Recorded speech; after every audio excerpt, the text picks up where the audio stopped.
आज की लेक्चर में हम पढ़ेंगे माइक्रोस्कोप और टाइप्स ऑफ माइक्रोस्कोप, इनकी कंपैरिजन। ऑलरेडी हम जो है अपलोड कर चुके हैं स्ट्रक्चर ऑफ माइक्रोस्कोप, एक light microscope he.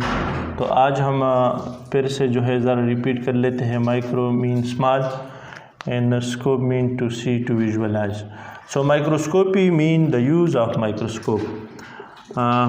Whenever a scientist or a biologist use microscope in order to visualize small object, किसी भी सैंपल, छोटे से ऑब्जेक्ट, स्मॉल सैंपल को देखने के लिए, तो माइक्रोस्कोप की जो यूज़ है तो इसी प्रोसेस को माइक्रोस्कोप ही कहा जाता है।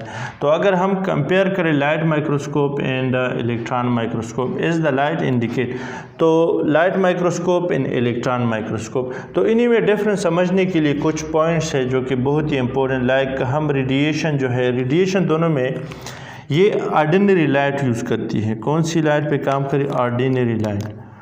ऑर्डिनरी लाइट जो है, ऑर्डिनरी लाइट आम जो है सनलाइट से हम इसी को जो है रन कर सकते हैं और सैंपल को विजुअलाइज कर सकते हैं।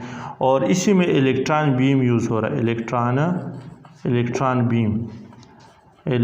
बीम जो है, इसमें एक वैक्यूम ही होगा और इसी वैक्यूम में हम सैंपल रखते हैं और इलेक्ट्रॉन एक करंट जो है उससे पास होगी ग्लो, और ग्लो जब रिफ्लेक्ट होगी तो हमें जो है इसी ऑब्जेक्ट की स्क्रीन पे जो है हमें उसकी इमेज दिखाई देती है। तो लेंसेज जो है, आम जो है ऑप्टिकल लेंसेज, उसमें लाइट माइक्रोस्कोप में जो लेंस यूज़ हो रही है तो ऑप्टिकल जो है लेंस यूज़ हो रही, ऑप्टिकल लेंस जो है इस्तेमाल करते हैं हम। और इलेक्ट्रॉन माइक्रोस्कोप में मैग्नेटिक लेंस यूज़ हो रही, मैग्नेटिक लेंस। तो ये पॉइंट जो है काफ़ी इम्पोर्टेंट है, इनको समझना जो है काफ़ी इम्पोर्टेंट है। तो मैग्नीफिकेशन जो है, मैग्नीफिकेशन लाइट माइक्रोस्कोप की अगर हम देख लें तो ये तकरीबन 10,000 जो है टाइम जो है ये किसी ऑब्जेक्ट को जो है बढ़ा सकती है। अपनी जो है हम कह सकते हैं कि एपरेंट साइज़ के मुकाबले में, जो आम ज़ाहिरी साइज़ है किसी ऑब्जेक्ट की, उसी के मुकाबले में 10,000 गुना जो है बढ़ा रही है। और ये 400 टाइम जो है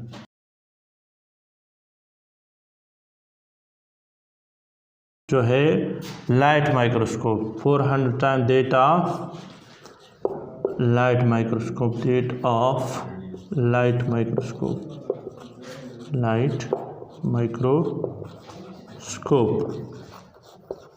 400 time date of light microscope.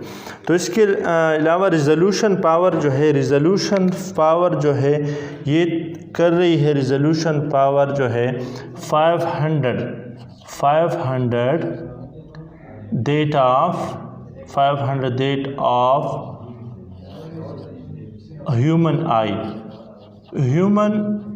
आई से 500 गुना जो है बड़ा। ह्यूमन आई की रिजोल्यूशन वहाँ पे मैं आप लोगों को इंशाल्लाह 1 मिनट के बाद जो है हम यहाँ पे रिजोल्यूशन मैग्नीफिकेशन में डिफरेंस भी पढ़ेंगे और ह्यूमन आई का मैं आप लोगों को बता दूं कि उनकी जो है रिजोल्यूशन पावर क्या है। लेकिन 500 time date of human eye है, it is 400 date of light microscope.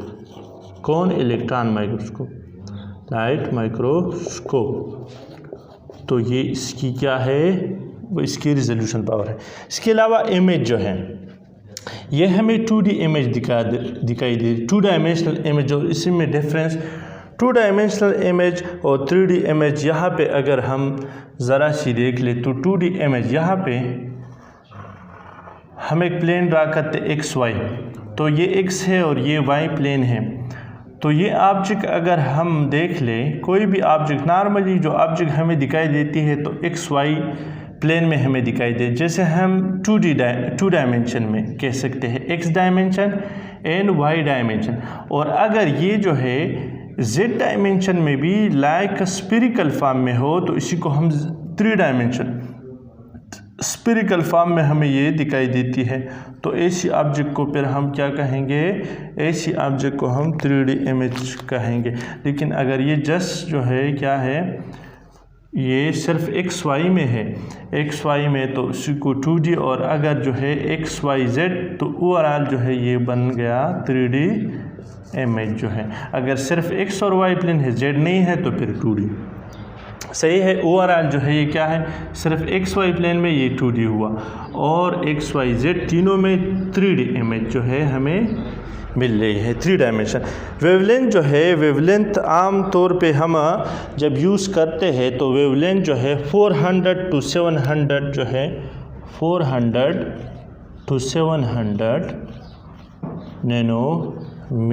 Nanometre में यूज़ कर रही है, और इसी को हम देखते हैं नैनोमीटर में, और इससे 0.005 नैनोमीटर 0.005 नैनोमीटर में ये यूज़ कर रही है वेवलेंथ जो है इलेक्ट्रॉन बीम की, और ये यूज़ कर रही है wavelength of arm ordinary light. तो अब मैग्नीफिकेशन और रिजोल्यूशन पावर में फ़र्क समझते हैं। हमने पढ़ा कि magnification power it is the power of microscope, it is the power of, ये पावर है ऑफ माइक्रोस्कोप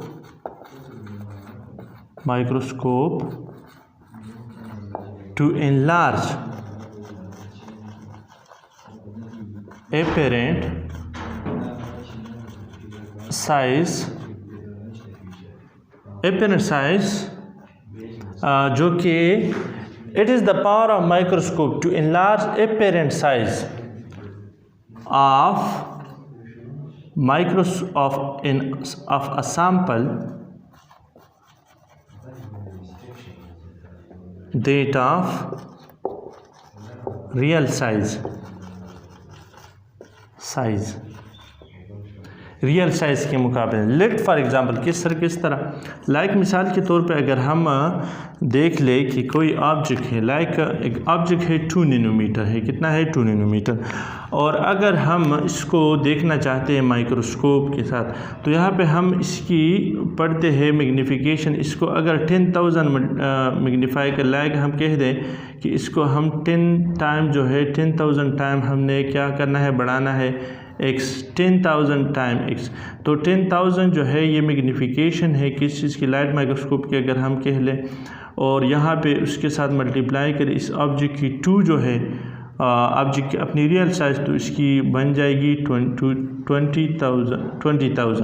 20,000 जो है ये हमें इनलार्ज अब दिखाई देगी। तो ये जो है मैग्नीफिकेशन पावर है। तो माइक्रोस्कोप जो है सेलेक्ट किया जाता है on the base of magnification और रिजोल्यूशन पावर। रिजोल्यूशन पावर क्या है? Resolution power it is a power of microscope, it is the power, ये वो पावर है ऑफ माइक्रोस्कोप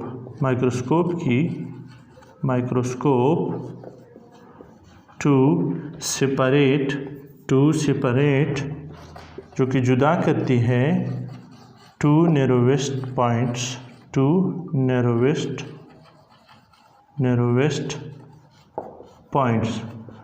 नैरोवेस्ट पॉइंट को कितना जुदा करती है, ये जो है इसी की क्या है रिजोल्यूशन पावर होगी। लाइक फॉर एग्ज़ाम्पल मिसाल के तौर पे हम कोई मिसाल ले लें, लाइक अगर हम स्लाइड पे देखना चाहते हैं किसी सैंपल को, ये एक स्लाइड है और इसी स्लाइड पे हम देखते हैं सैंपल है, यहाँ पे हमने रखा हुआ है एक सैंपल, और इसी सैंपल पे डिफरेंट स्मॉल सी डॉट्स की फॉर्म में हम यहाँ पे लगा लेते हैं। ये डॉट्स के दरमियान जो है डेफिनेटली यहाँ पे डिस्टेंस, इसके दरमियान में कुछ डिस्टेंस जो होगी, स्पेस होगी, लेकिन हमें दिखाई नहीं दी। जब इसको हम जूम करें, इल्यूमिनेट करें ज़रा, तो इसी स्लाइड पे अगर हम माइक्रोस्कोप की रिजोल्यूशन पावर क्या है वो ज़्यादा है, अच्छा ही है इसका रिजोल्यूशन पावर, तो इनमें काफ़ी दूर ये जो है काफ़ी डिस्टेंस उसमें क्रिएट होगी। तो ये डिपेंड करता है इसकी कौन सी रिजोल्यूशन पावर पे, क्या रिजोल्यूशन पावर। लाइक अगर ह्यूमन आई की बात की जाए, हम ऑर्डिनरी आई की, ह्यूमन आई की, अगर ह्यूमन आई की बात की जाए, ह्यूमन आई, तो हमारी आई जो है फुट स्केल पे, आप लोगों ने देखी ही होगी कि फुट, यहाँ पे एक फुट है स्केल, तो स्केल जो है फुट पे डिफरेंट, इसी तरह मिलीमीटर और सेंटीमीटर के लाइंस लगे होंगे। तो हमारी जो आई है वो तकरीबन 0.1 यहाँ पे 0.1 मिलीमीटर जो है 0.1 मिलीमीटर, इतनी ही इसकी रिजोल्यूशन पावर है। इससे अगर मज़ीद हम इसको घटा दें या रिड्यूस कर ले किसी साइज़ को, तो फिर हमें दिखाई नहीं देती, क्योंकि हमारी आई की जो रेंज है ये इसी में है। तो इसी तरह माइक्रोस्कोप की भी रिजोल्यूशन और मैग्नीफिकेशन पावर की लिमिटेशंस है। इट डिपेंड कि कौन सी लेंस जो है उसमें हम यूज़ कर रहे हैं। तो ये सारी जो है माइक्रोस्कोप के बारे में और कंपैरिजन थी लाइट और इलेक्ट्रॉन माइक्रोस्कोप के बारे में। और अगर इलेक्ट्रॉन माइक्रोस्कोप के बारे में बात की जाए तो इसके दो टाइप्स हैं। एक को हम फिर मज़ीद देखते हैं कि इसमें स्कैनिंग इलेक्ट्रॉन माइक्रोस्कोप है और दूसरा है transmission electron microscope. Light microscope की यहाँ पे हम लिख लेते हैं, इसी को मिटाते हैं और यहाँ पे हम लिख लेते हैं ट्रांसमिशन इलेक्ट्रॉन माइक्रोस्कोप। इसकी दो ही किस्में हैं, ट्रांसमिशन इलेक्ट्रॉन माइक्रोस्कोप और scanning electron microscope. Scanning electron microscope, transmission electron microscope जो है ये हमें दिखाती है 3D इमेज। कौन सी? 3D इमेज जो है ये हमें दिखाती है 2D इमेज।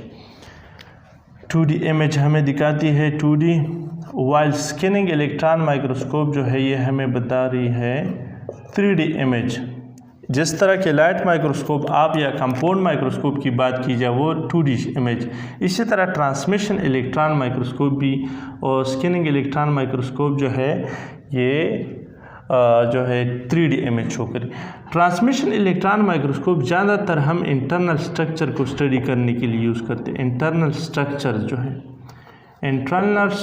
जो है सेल्स की, और ये जो है सरफेस स्कैनिंग के लिए यूज़ करते हैं। सरफेस स्कैन जो है इसी के लिए यूज़ कर लेते हैं स्कैनिंग इलेक्ट्रॉन माइक्रोस्कोप। तो दोनों में शार्ट सी ये डिफरेंस थी।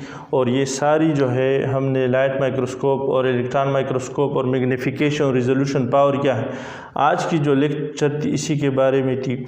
अगर आपको जो है माइक्रोस्कोप के पार्ट्स के बारे में प्रॉब्लम है तो उसमें अलग जो है माइक्रोस्कोप की डायग्राम हमने जो है बनाई है, लेबल की है और डिफरेंट पार्ट जो है हमने डिटेल के साथ जो है इसमें एक्सप्लेन किए हैं। So thank you for watching. तो देखते रहिए और अपने दोस्तों के साथ शेयर क्या करें ताकि उनको भी फ़ायदा हो। Thank you so much for watching.